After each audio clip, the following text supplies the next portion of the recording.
अल्लाह को ये नहीं बताते कि हमारे प्रॉब्लम्स कितने बड़े हैं, हम अपने प्रॉब्लम्स को बताते हैं कि हमारा अल्लाह बहुत बड़ा है। कोई भी हो वो अल्लाह का तकवा इख्तियार कर ले, गुनाहों को छोड़ दे। अल्लाह ताला फरमाते हैं या जल्लाहु मखरजा, उसको मुसीबतों से खारिज होने की जगह मैं दूंगा, मुसीबतों से उसको मैं निकालूंगा। जो तुम्हारी टेंशन है ना, अल्लाह ताला कह रहा है मैं निकालूंगा। भाई ये मेरा वादा नहीं है, मेरा वादा ना 2 नंबर हो सकता है, फ्रॉड हो सकता है। अल्लाह ताला कुरान मजीद में वादा कर रहा है कि तो ये जो तौबा है ना, ये कोई छोटी चीज नहीं है। तौबा से इंसान के मुश्किलें, मुसीबतें, परेशानियां दूर हो जाती हैं जो इंसान तौबा करने वाला होता है। मुझे बताएं, अगर अल्लाह मेरे और आपके लिए काफी हो जाए, उसके बाद जिंदगी में कोई टेंशन रहती है पीछे?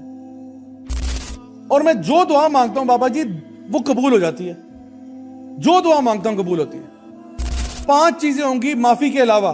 अल्लाह ताला फरमा रहे हैं मैं माफ तो करूंगा ही करूंगा, लेकिन आसमान से रहमत की बारिश भी बरसा दूंगा, माल मिलेंगे तुम्हें, डॉलर मिलेंगे, नोट मिलेंगे तौबा करने से, रिस्क में इजाफा होगा तौबा करने से।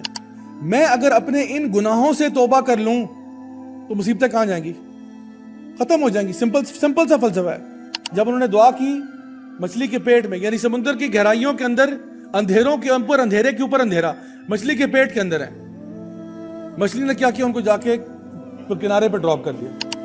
तो उन्होंने पूछा कि भाई क्या मैं आपसे पूछ सकता हूं कि ये आप मुस्तकिल तौर पर क्या पढ़ रहे हैं, कोई वजीफा पढ़ रहे हो, क्या पढ़ रहे हो? उसने कहा कि बाबा जी मैं तो बस इस्तिग़फ़ार कर रहा हूं। आदम अलैहिस्सलाम से गलती हुई। आदम अलैहिस्सलाम जो है उनको अल्लाह ताला ने मना फरमाया आपने वहां नहीं जाना, वला तक़रबा हाज़िहि शजरा फतकूना मिनज़ ज़ालिमीन, आपने उस दरख्त के पास नहीं जाना, अगर आप गए आप जालिम हो जाएंगे। शैतान ने बहकावे में डाल दिया। शैतान ने कहा नहीं कुछ नहीं होता, तुम्हारी उम्र दराज हो जाएगी, फलां हो जाएगा, ढमका हो जाएगा। आदम अलैहिस्सलाम चले गए।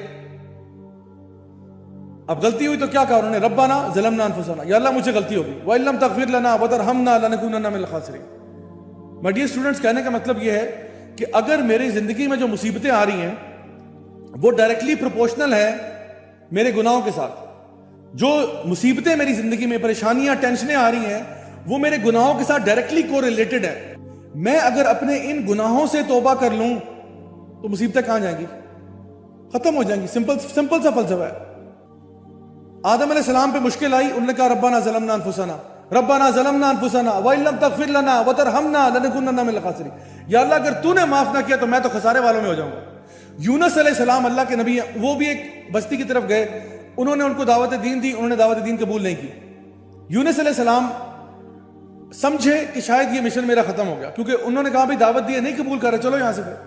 तो असल में अंबिया को ना अल्लाह के हुक्म का वेट करना पड़ता है कि अभी आपने हिजरत नहीं करनी जब तक हुक्म ना आ जाए। इसीलिए नबी करीम सल्लल्लाहु अलैहि वसल्लम ने भी वेट किया जब तक अल्लाह का हुक्म नहीं आया, हिजरत करके मक्का छोड़ के मदीना नहीं गए, वरना वो कब के छोड़ चुके, इनको जा चुके होते कि यार ये तो सारे पत्थर मारने पे आ